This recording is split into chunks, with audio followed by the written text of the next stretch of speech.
Tercer Foro Internacional de Televisión. TV Morfosis. Convergencia. Escenario para una televisión interactiva. La evolución ha comenzado. Continuamos aquí en TV Morfosis. Estamos en esta ocasión tocando el tema hacia una televisión en red dada entre pantallas. Estamos analizando el fenómeno de la transmedialidad. Hemos escuchado a nuestros panelistas hablar en torno a este fenómeno. Ya Carlos Escolari nos hablaba que es muy antiguo. También Magdalena nos comentaba que hasta el año pasado lo escuchó tal como concepto. Y Juan Piñón nos hablaba también de este fenómeno en Estados Unidos. Nos queda claro, pues, al análisis, el primer análisis que han hecho nuestros panelistas, que es un fenómeno que no se puede detener, que implica que no más existan televisoras con grandes audiencias, que se ha fragmentado el tipo de audiencia precisamente por las tecnologías. Pero ahora, ¿cuál es el reto? ¿A dónde vamos? ¿Hacia dónde marcha este fenómeno? Carlos Escolari. ¿Hacia dónde vamos? Yo creo que estamos en una fase de ensayo y error. Desde cierto punto de vista es casi como en los principios de los 90, que apareció la web y nadie sabía lo que era la web. No había un manual de contenido de diseño web en el 94. Te daban cursos para que entendieras, ¿no? Sí, pero nadie sabía qué enseñar, porque era un medio nuevo. A ver, cuando los hermanos Lumière crean el cine, no existía la gramática del cine. No existía el traveling, el primer plano y el contraplano. Todo eso tardó 20 años en desarrollarse. Tenemos que ir al cine ruso o americano de Griffith. Einstein, estamos ya en la primera, segunda década del siglo XX. O sea, el cine tardó 30 años en encontrar su propia gramática. Pasó lo mismo con la radio, con el cine, con la televisión. Y con la web pasó lo mismo. Y yo creo que con el transmedia estamos ahí. Digamos, tenemos súper expertos en cada medio. Hay gente buenísima para hacer cómics, para hacer videojuegos, para hacer televisión. Y recién ahora están naciendo, se están formando, se están fogueando los primeros profesionales del transmedia, que es la persona que un poco piensa en cómo articular todo eso, cómo darle un hilo común narrativo, ¿no? Yo creo que estamos en esa fase de ensayo y error, por eso es muy interesante. Una cosa que un poco que surgió en todas las intervenciones, ¿no? Incluso en la mía, se habla de Televisa, se habla de Hollywood. No me extraña que haya sido en Brasil que tú sentiste hablar de transmedia. Globo, hace ya 3, 4 años, montó una sección transmedia dentro de la gran empresa y ya están produciendo telenovelas con lógica transmedia, con expansión en las redes sociales. ¿Qué pasa? Parecería que para hacer transmedia hay que tener mucho dinero. Parecería que para hacer transmedia hay que ser Hollywood o Globo, Televisa, y no es así. Hay un montón de ejemplos de pequeñas producciones que a lo mejor nacen como película, como largometraje, o ya están naciendo transmedia, hechas por gente que terminó la facultad hace 1 año, 2 o 3 años. Por ejemplo, hay un largometraje que se está haciendo en España, el Cosmonauta, de ciencia ficción, con sistema que se llama crowdfunding, ¿no? Esto de micropagos, y esta gente quería hacer un tráiler y no tenían recursos ni tiempo para hacerlo, porque estaban muy concentrados haciendo la producción cinematográfica. ¿Qué hicieron? En las redes abrieron un concurso de tráilers. Liberaron parte del metraje del rodaje, hicieron un concurso y no tuvieron un tráiler, tuvieron varios tráilers buenísimos y la gente, digamos, votó una cuestión viral, les sirvió para presentar el proyecto, ¿no? Y este es un pequeño ejemplo. Otro proyecto muy interesante, también de bajo coste, digamos, se llama Panzer Chocolate, es una película de horror que tiene, digamos, el relato incluye cosas que pasaron en la Segunda Guerra Mundial y cosas actuales, muy terrorífico, y ya nace como proyecto transmedia.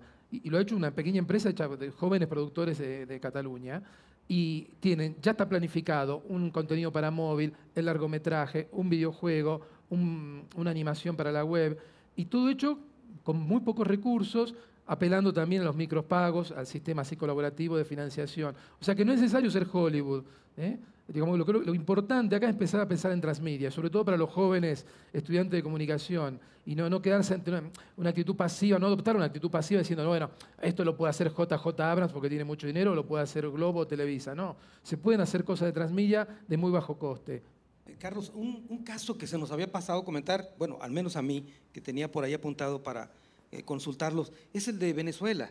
Una televisora que tenía muchos años ahí, sale del aire por presiones políticas, es otra historia política esta, pero se transforma y es una televisión ahora por internet, ahora sí que por digamos, necesidad, ¿no? Yo no sé, no conozco el caso específico, no sé si llamarlo transmedia. ¿No? No sé si ¿Es alguien lo ha Juan? estudiado. ¿Perdón? Juan Piña, ¿tú lo conoces? El caso? Sí, de RCTV. Sí, RCTV, ¿no?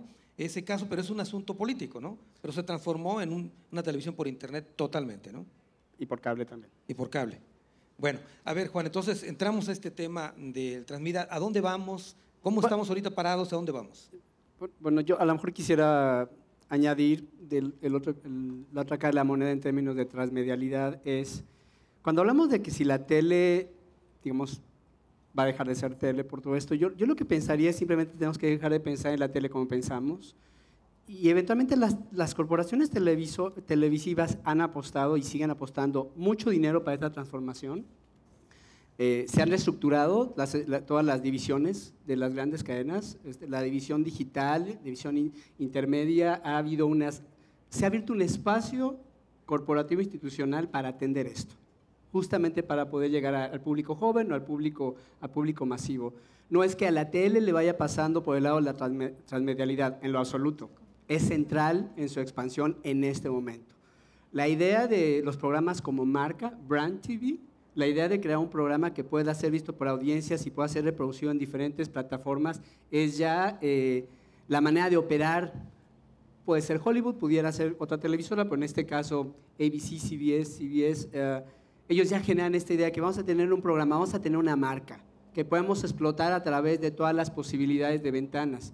Aquí hay dos cosas importantes que tenemos que tomar en cuenta de qué está pasando en esta transmedialidad. Uno, no solo el hecho que hay más ventanas por distribución de video en muchas modalidades. Dos, hubo una enorme regulación en términos de concentración de medios, lo cual posibilita que el mismo dueño de los estudios de cine es el dueño de la televisora, es el dueño del radio, es el dueño del cómic. Esto tiene una consecuencia importante. Estos grandes conglomerados, que aproximadamente son 6 norteamericanos, 1 o 2 europeos, que son dueños una enorme cantidad de infraestructura mediática a nivel vertical y a nivel horizontal, permiten que la creación de una marca exitosa se pueda expandir, no solo a través de todo su negocio, sino a nivel mundial, justamente por un proceso de globalización. Entonces, claramente para ellos es un negocio central en este momento.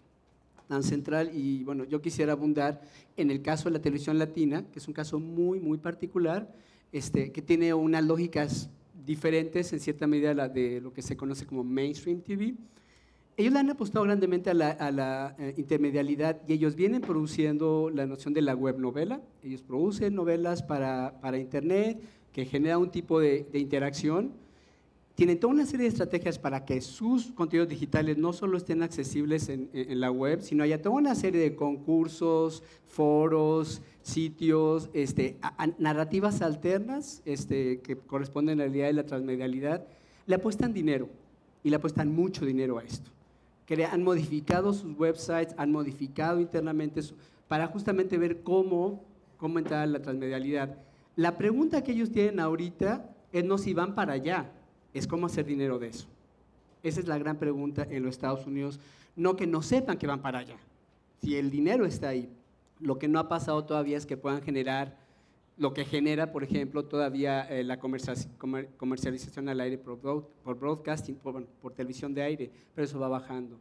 Entonces, por un lado está este factor económico, estructural, que está modificando la industria, pero con un efecto global. O sea, cuando yo hablo de la época de las poscadenas en Estados Unidos, aunque probablemente pues no sea lo más, en México, ante este duopolio, sería muy difícil plantear una cosa así. Claramente, esta modificación estructural en Estados Unidos viene modificando a diferentes niveles de relación con el mundo y la relación con América Latina. Sí tiene un efecto con América Latina. Y en particular un efecto en la relación de la televisión en español con la televisión de América Latina y la forma en que estas interactúan. Y ahora la televisión en español, que también tiene conexiones fuertes con los conglomerados de Hollywood, tiene toda una cadena de efectos en términos de cómo opera las dinámicas de narrativas, cómo operar, cómo comercializar y cómo expandir los mercados en toda la región. Muy bien, Magdalena, como hace un momento hablábamos de México, sí hablábamos de que estamos, digamos, en una etapa como de despegue en esta materia. ¿Cuál sería tu proyección respecto a este tema del transmedia en México? Mira, realmente yo solo puedo hablar del Canal 22 en este momento. Es una situación bastante compleja porque, por ejemplo, el Canal 22 hizo una apuesta muy grande y una inversión grande para lograr la digitalización de sus procesos de producción, transmisión y sus acervos, que es así como yo creo que condición sine qua non para poder pensar en la transmedialidad realmente. Pero dejó de lado, y creo que eso le ha sucedido a lo mejor a otras televisoras, la otra parte de la convergencia, que es toda la parte que tiene que ver con la informática. Es decir, la creación de sitios, internet buenos, donde pueden acceder muchas personas al mismo tiempo, una serie de servicios que se pueden dar a través del portal internet, etcétera, etcétera. Todo un alineamiento de procesos internamente para la gestión de todos estos contenidos. Y eso es algo en lo que estamos trabajando actualmente y que es casi tan difícil como el otro proceso, quizá no tan caro, pero sí muy, muy difícil porque implica todo un cambio en la manera de hacer las cosas. Por otro lado, el canal sí creció mucho, pero quizá en una forma desordenada en términos de redes sociales, que son digamos, un elemento importante para la interactividad, pero que también tienen que estar anclados en algo con más sustancia. Digamos. Ahorita somos la tercera entidad cultural con mayor número de seguidores en Facebook, tenemos 275,000 y esto crece día con día. Y en términos de Twitter tenemos más de 100,000 seguidores y hay una enorme cantidad de tweets que llegan diariamente. Un poco más tarde me gustaría hablar de un caso específico adelante, muy ahorita, reciente de una vez. que tiene que ver con el tweet. Y bueno, y otra manera que tenemos de interactividad, nada más que es como más circunscrita a una serie de cuestiones, es la creación de la Defensoría del Televidente, que por cierto, aquí está entre el público nuestro defensor del televidente, el doctor André Dorcé. Pero él tiene, digamos, sus propios espacios de difusión y de interacción con los televidentes. El caso que yo quería comentar ahora es que tiene que ver con redes sociales, ha sido muy interesante para nosotros y tiene que ver con una película que acabamos de estrenar que se llama Chalán, que es una coproducción entre el FOPROCINE, el Canal 22 y una empresa, Film Tank, que fue la que ganó el apoyo. Hicimos una convocatoria el año pasado por primera vez para la producción de 3 telefilms digitales. Este fue uno de los proyectos que obtuvo el apoyo y es una película, digamos, que tiene un tema bastante crítico, digamos, de nuestra clase política, pero resultó bastante bien hecha, estuvo en varios festivales y finalmente decidimos ya estrenarla en la pantalla de la televisión. Y los productores… A ver, ¿cómo dices que se llama, Magdalena? Chalán, Chalán. ¿Por qué no nos dices un pedacito de qué se trata? Que ha sido, digamos, pues es una historia, digamos, muy universal, ¿no? Que tiene que ver con digamos, la dignidad frente a la corrupción y la prepotencia, ¿no? En este caso es un diputado que tiene a un chalán, un ayudante, que tiene que arreglarle una serie de cosas al diputado. Y hay un enfrentamiento entre los dos personajes. Es casi un estudio de personajes. Y se aclara que cualquier parecido con la realidad es mera coincidencia. Exactamente. Muy bien. Pero lo interesante del caso es que los productores, esto no fue iniciativa del canal, los productores decidieron, nos pidieron permiso a los otros coproductores para estrenar la película primero en streaming. Eso se hizo gratuitamente 3 días o 4 días antes del estreno de la película. Pero previo al streaming, hicieron un blog sobre la película y crearon a este personaje, que es el diputado, un avatar, digamos, del personaje, que empezó a tuitear diciendo que se oponía al estreno de la película porque era una calumnia y una difamación y que qué barbaridad y que cómo dejaba Canal 22 que se pasara una película así, que iba, ¿no? Entonces, mucha gente se creyó, pensaron que era verdaderamente Que existía Avatar, ese que mencionas. existía el diputado Aldape. Ujú. Y entonces empezaron a protestar que cómo es posible que el diputado haga eso, que es un atentado contra la libertad de expresión y no sé qué y no sé cuántos. Y esto fue creciendo y creciendo y creciendo. Llegó a ser trending topic en los últimos días. Y finalmente, bueno, los productores salieron a los medios y dijeron, bueno, todo esto fue un invento,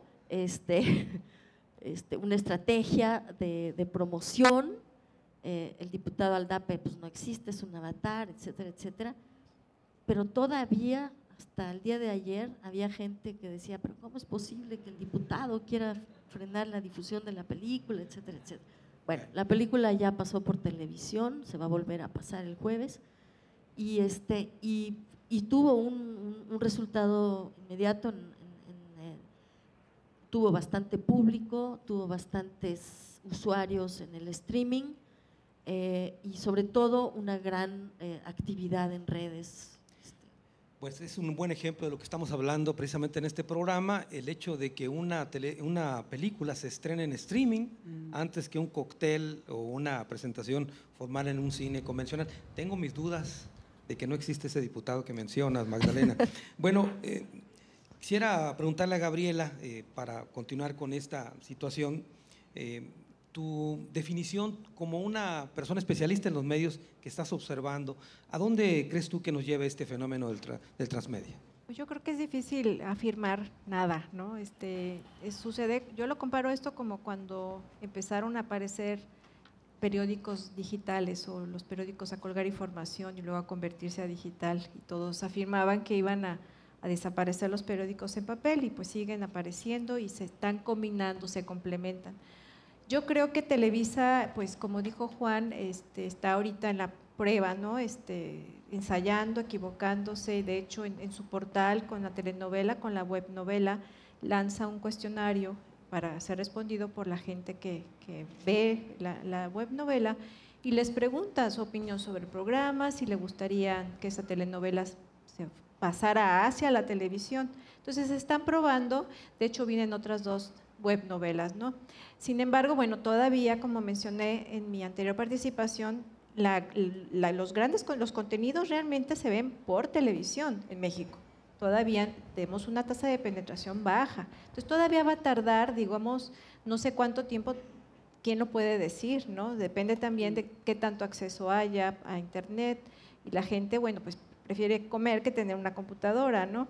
Entonces, pues por lo menos un buen rato seguiremos combinando, la Televisa seguirá abriendo mercados, sobre todo para ese segmento de la población que tiene plataformas móviles que pueden consumir ese tipo de contenidos, máxime cuando es participante, es operador de una telefonía.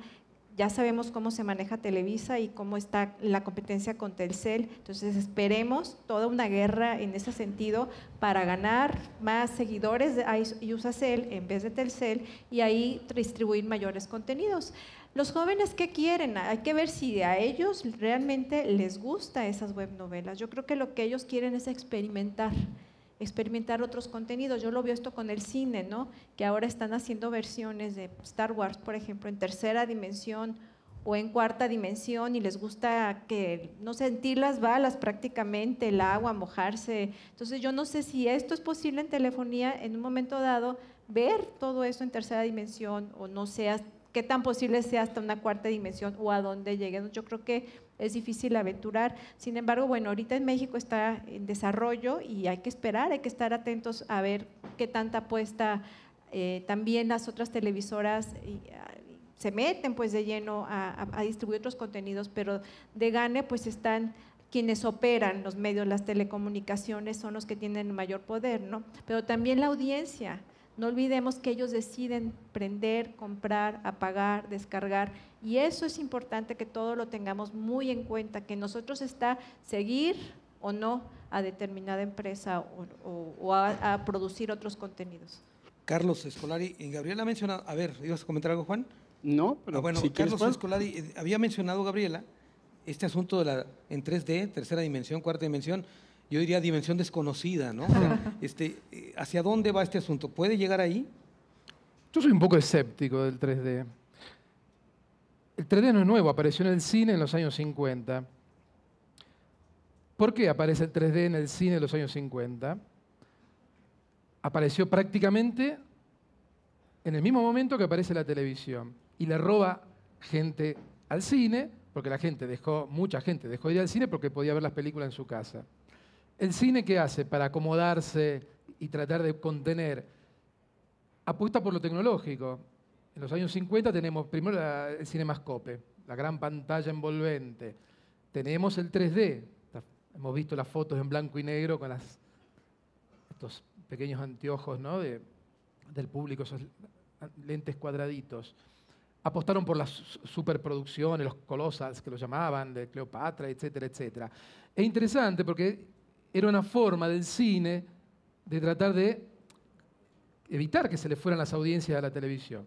Después no hubo más películas de 3D hasta hace poco, y encontró su nicho. Obviamente las audiencias, el público del cine no es el mismo de hace 50 años, se fue reduciendo, pero mantuvo su nicho, diríamos, en la ecología de los medios. ¿Qué pasa? En los años, ahora, últimos 10 años, vuelve el cine en 3D y ahora tenemos televisión en 3D. ¿No será que son estos medios que reaccionan porque están perdiendo audiencia, porque las nuevas generaciones sobre todo están mirando los contenidos en otras plataformas y tratan de buscar una salida tecnológica? Vamos a ver qué pasa. Yo soy bastante escéptico en esto. El cine en 3D, lo que hemos visto hasta ahora, con grandes inversiones, pienso en películas como Avatar, sí, muy lindo el 3D, pero a nivel narrativo deja mucho que desear. O sea, si la narrativa es mala, por más que la hagamos en 3D o transmedia, va a seguir siendo mala. ¿Coincides con eso, Juan? Perdón, y en televisión me presumo que puede llegar a pasar lo mismo. Bueno, aquí digamos que hay una decisión muy evidentemente económica en términos de industria. Más allá de que si la narrativa sea mala, si la gente la ve, eso a la que la gente que produce, invierte en televisión es lo que le importa. Pero en este sentido yo veo que en este momento hay como dos esquemas de producción conviviendo, tanto en la tele como en el cine, por cierto. Tienes el esquema barato, efectivo del reality TV, que te puede salir muy barato y tienes grandes audiencias porque explotas un elemento muy cultural, de localismo o de la audiencia se siente atraída por algo que le parece demasiado cotidiano o cercano, muchas razones para ello. No quisiera abundar, pero funciona. Es increíble que en Estados Unidos como en México muchos de los grandes programas con más rating son reality TV y muchas veces muchos de esos programas son de extraordinaria, dudosa calidad. Es decir, que a diferencia de lo que dice Carlos, ¿tú estás de acuerdo? No, pero es que contenido. Aquí la cuestión es que está esta posibilidad, pero también está la otra de invertirle a la narración. Pues también eso está también presente y muchos de los programas que han podido rebasar en términos de agrandar audiencias para sus cadenas, tener un impacto importante en la industria, son programas que eventualmente hacen que la gente trabaje. Y esto está denominado o está descrito por Jason Mitchell, como un estudioso en géneros televisivos norteamericanos, como narrativas complejas. La gente tiene que trabajar, no la pongas ahí floja. Que siga la trama, que si pierde algo no sabe si eso fue un sueño, o se regresó, o subió, o si era la mamá, no era el hermano, no era el espía.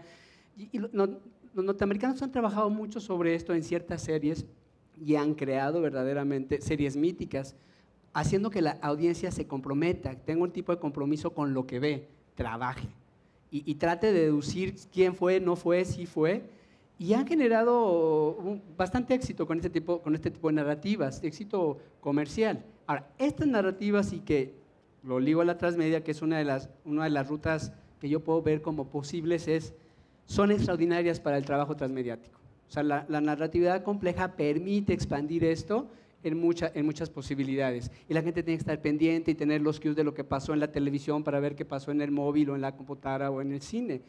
Esta es una apuesta de la industria por esto, pero están las dos conviviendo. Tú tienes, como bien dijiste, a lo mejor en años similares Avatar haciendo mucho dinero, pero con una inversión enorme, y tienes Actividad Paranormal haciendo mucho dinero con 2 pesos. Un poco la tele está ante también esta disyuntiva. Para la transmedialidad, me parece que la ruta de la narración compleja impone o pone una posibilidad interesante de narrativas inteligentes, profundas, bien elaboradas, con una audiencia que esté dispuesta a vivírselas a través de diferentes ventanas, ¿no? A ver, Juan, lo que tú planteas entonces es que una narración de mayor calidad puede ir por la transmedia y la televisión abierta sería para el otro fin comercial. Pero yo te preguntaría entonces, si esto es así, ¿estaremos condenados a solamente ver ese tipo de basura en televisión? No, yo no podría yo hacer aquí un juicio de que una u otra imperará, ni tampoco estaría yo para hacer un juicio de lo que es calidad o no. Yo por eso hablo de narrativa compleja. La discusión de la calidad es una discusión que pues, tendríamos que quedarnos aquí un buen rato para empezar a definir de qué estamos hablando. Por eso me gusta más la idea de la complejidad de la narración, que tenga un tipo de elementos que te permita tener una lógica en los que los caracteres tengan una lógica, que los tiempos cambien o no cambien. Hay una serie de estilismos narrativos que permite que al espectador o está atento o se le va. Y tiene, como cuando estás viendo una película de suspenso, o estás atento o se te va quién fue el asesino. Esta es un poco una fórmula que se está manejando en cable, pero que se está llevando a la tele. Un gran caso fue Lost en ABC, que fue en televisión abierta y se volvió paradigmática. Es este tipo de televisión. No pretendo ni pienso que una deba ser imperante con la otra, coexisten. Yo no creo, ni creo que la televisión se vaya a acabar, honestamente. Así como no se acabó el cine ni se acabó el radio. No, porque hace un momento yo hablé de ¿cuánto dije? 2.000 millones de gentes que han visto un video de un coreano cantando, ¿no? Entonces, no necesariamente la transmedia sea todo, digamos, el talento, ¿no? Ahora, ¿ibas a comentar algo, Carlos? No, yo estoy de acuerdo con esta cuestión de la calidad, que es muy difícil entrar a esa discusión, pero no es que narrativa compleja, ficción, Lost, como caso paradigmático de narrativa compleja y transmedia, porque había contenidos para diferentes plataformas, móviles, etcétera, etcétera, ¿no? Pero, por ejemplo, un reality show es una narrativa compleja, en el sentido que tú tienes 10, 15, 20 personajes encerrados en una casa, con tramas narrativas que se van cruzando, parejas que se arman, que se desarman, que tú te pierdes un día y tienes que inmediatamente ponerte al tanto de lo que está pasando ahí dentro, quién se peleó con quién o qué dijo, para eso te ofrecen la comunicación en todas las plataformas. O sea, los reality shows, es interesante, en el 2001, una de las primeras ediciones de Big Brother en el Reino Unido, ya se emitía por 9 plataformas diferentes, o sea, el espectador podía entrar al mundo de Big Brother a través de 9 medios de comunicación diferentes. Había revistas, había web, etcétera, etcétera. Y yo creo que ese es un ejemplo de narrativa compleja. Después nos puede gustar más o menos, o nos puede gustar más o menos quien lo mira, pero ya entran a jugar juicio de valor, ya es otra historia. Juan, ¿ibas a comentar algo? A mí, bueno, salvo tener una discusión aquí interesante sobre reality TV, a mí sí me gustaría apuntar algo porque tú regresas a ese punto y yo quiero enmarcarlo. Cuando hablamos del Gangnam Style, como este video que tiene billones, en números en inglés, billones de vistas, habría que entender que no es que ese video de repente se volviera muy famoso porque la canción fuera muy buena o muy apelativa, no. Habría que entender que lo que se llama el Korean Wave o la ola coreana lleva 10 años siendo muy poderosa en términos de telenovelas, de música, de cine, y que este video es posible porque tienes 10 años de trabajo donde los coreanos se han posicionado en el mundo por el tipo de producción popular que ellos tienen, y que es una ola que así como los latinoamericanos también tenemos nuestra ola con las telenovelas, otro tipo de expresiones populares, los coreanos también la tienen. Tuvieron que competir contra Japón, contra Taiwán, contra Hong Kong, ganar audiencias en China contra programas que parecían similares. Y a lo mejor te digo todo esto porque habría que ver esto un poco más global. Este fenómeno de YouTube es parte de todo un proceso de la globalización de una cultura que se ha hecho presente, que es la coreana. Exitosa en el terreno de lo popular, del pop, vamos a decirlo. Entonces, no es que solo el Internet hizo el Gangnam Style lo que es todo el tipo de circuito mediático que nos permite también acceder a ese tipo de programación, vía novelas, como ya lo dije, que prepara un camino para un video que se convierte exitoso, una plataforma, y de repente, bueno, agarra vuelo y el vuelo ahí lo ves, ¿no? Solo lo quería decir porque si no podría parecer que yo pongo un video y mañana tengo 1 billón de vistas. A lo mejor, improbable. Pero en este caso en particular, estamos hablando de 10 años de una entrada de este tipo de cultura y de esta estética de lo coreano en el mundo. Muy bien, pues llegamos a la fase de las conclusiones. Yo quiero decirles que tienen 3 minutos para concluir con este tema. Hemos estado hablando del fenómeno de transmedia, de cómo la televisión ha salido de la pantalla y buscado otras plataformas, como también aquí se le mencionó, para explorar nuevos u otro tipo de audiencias. Gabriela Gómez, comenzamos contigo. Bueno, como idea principal, bueno, yo quisiera decir, en México estamos iniciando, digamos, en esta etapa de enredarnos, ¿no? La televisión con otros tipos de plataformas. Es incipiente todavía, pero espero, yo por lo menos, que el desarrollo, bueno, pues venga en los próximos meses, en los próximos años, pero también yo quisiera decir que ojalá que todas las televisoras se pusieran las pilas y se apostaran por también producir contenidos en otros lenguajes, porque como dijo Juan, la gente, si no le hablas en pocos minutos o la enganchas con un contenido que sea entendible, digamos, por ejemplo, para ver en otras plataformas qué es lo que la gente trae consigo, a dónde va, pues se va. Entonces, que ojalá puedan tener los recursos para apostar a difundir sus contenidos, otro tipo de contenidos, porque pareciera que estamos condenados a seguir con los mismos contenidos que hemos tenido por la televisión. Afortunadamente, yo sí creo que la audiencia es mucho más crítica hoy en día y que tiene mayor participación. Entonces, recalcar que nosotros como ciudadanos seguir con ese tipo de contenidos y demandar otros también, porque yo digo, bueno, ¿y por qué las televisoras comerciales no nos hacen caso también a lo que queremos? Probablemente no cambien toda su estrategia comercial y todos sus contenidos, pero quizá también se atrevan a probar otros, ¿no? Entonces, ahorita que están en esa fase exploratoria con los jóvenes, que se hagan oír también y decir, qué quieren ver, ¿no? ¿Qué es lo que quieren ver a través de todos esos dispositivos?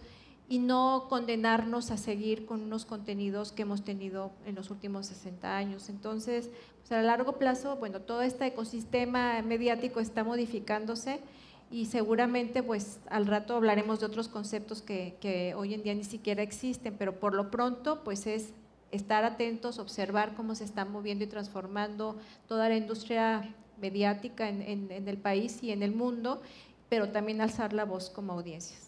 Como decía Juan Piñón hace un momento, el tema de que están explorando cómo convertir en negocio el asunto que se está subiendo a internet, ojalá pase pronto ese proceso, ¿no, Gabriela? Pues sí, yo creo que es uno de los retos, ¿no? Bueno, por ejemplo, en la webnovela de Te presento a Valentín, al inicio dura, de hecho va a tener una duración de 15 capítulos y dura entre 6 y 7 minutos. Al inicio tienen ya la publicidad, la marca de un agua, ¿no?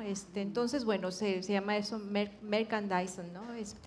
Que bueno, ya incluyen productos dentro de la trama.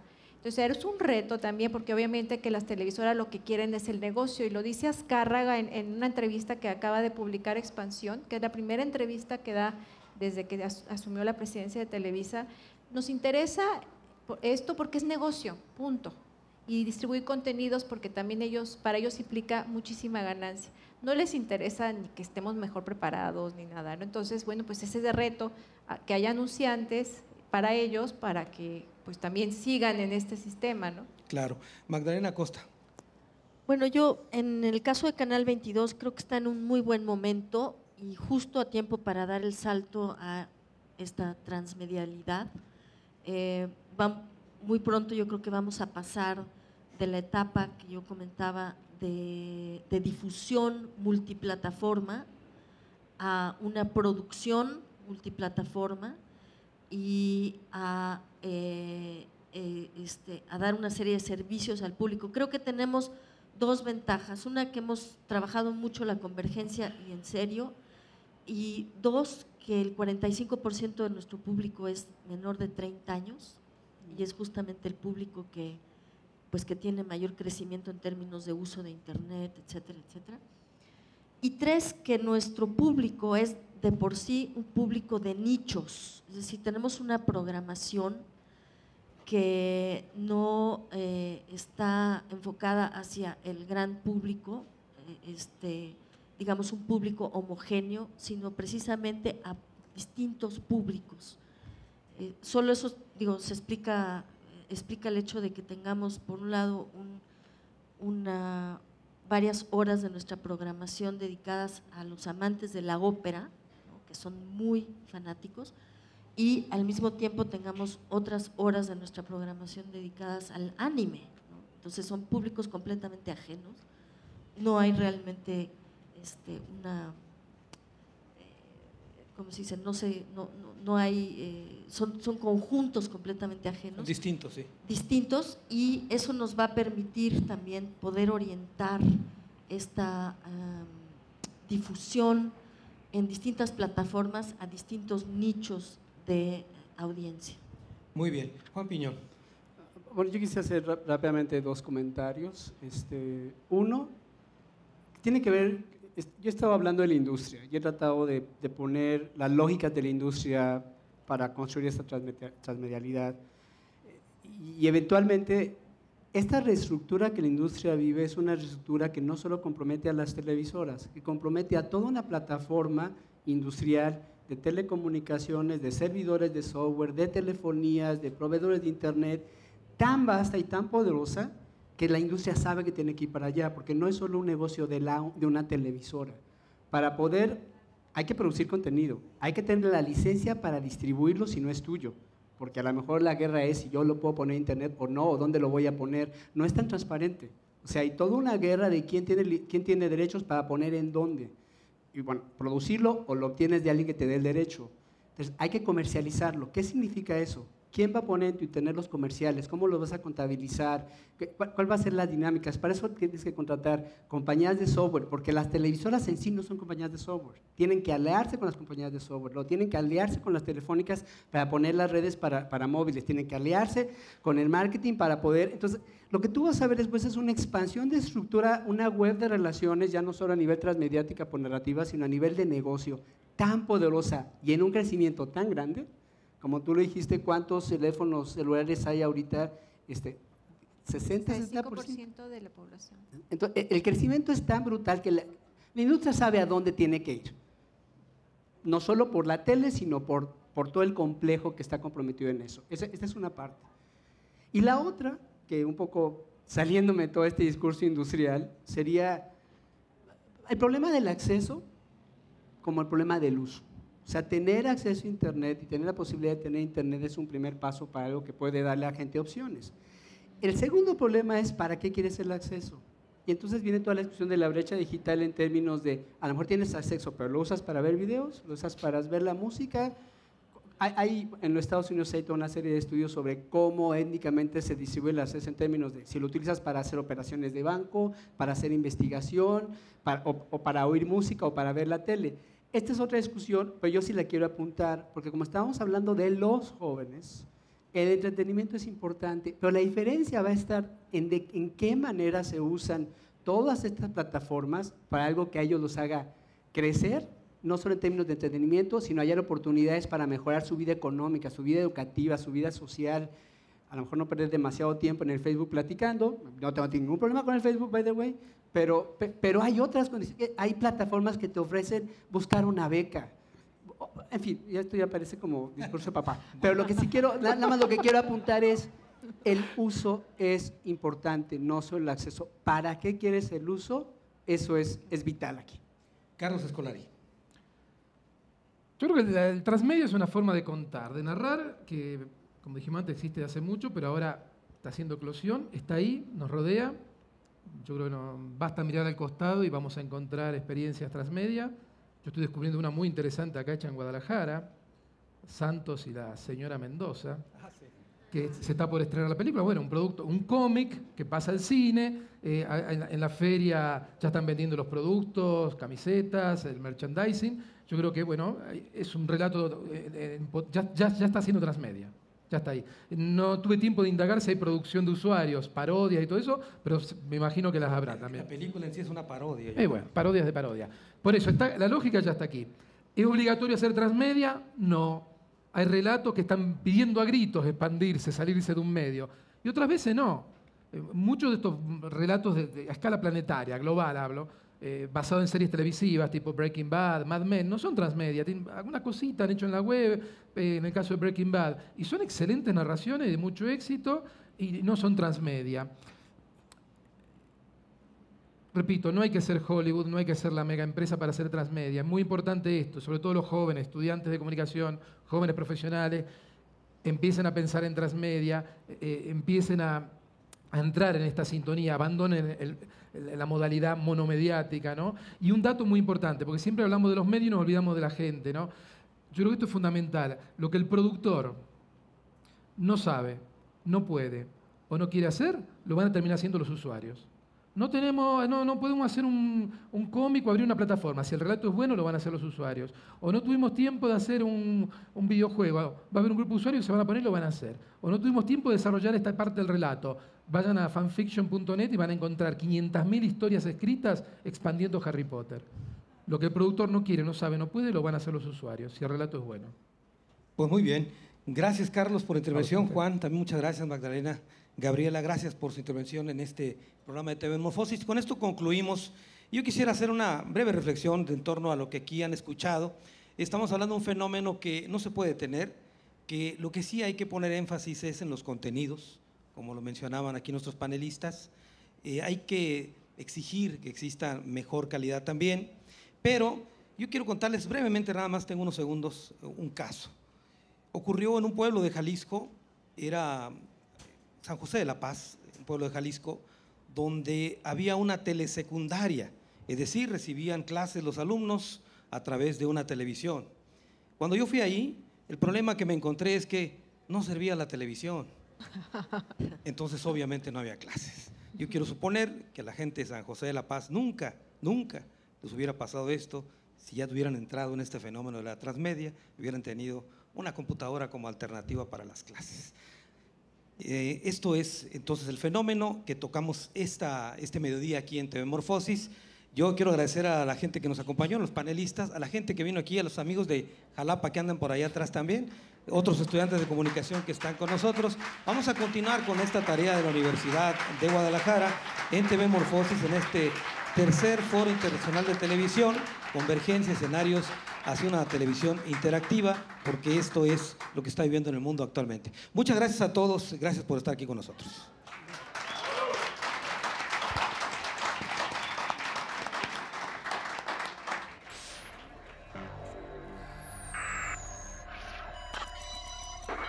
Tercer Foro Internacional de Televisión. TV Morfosis. Convergencia. Escenario para una televisión interactiva. La evolución ha comenzado.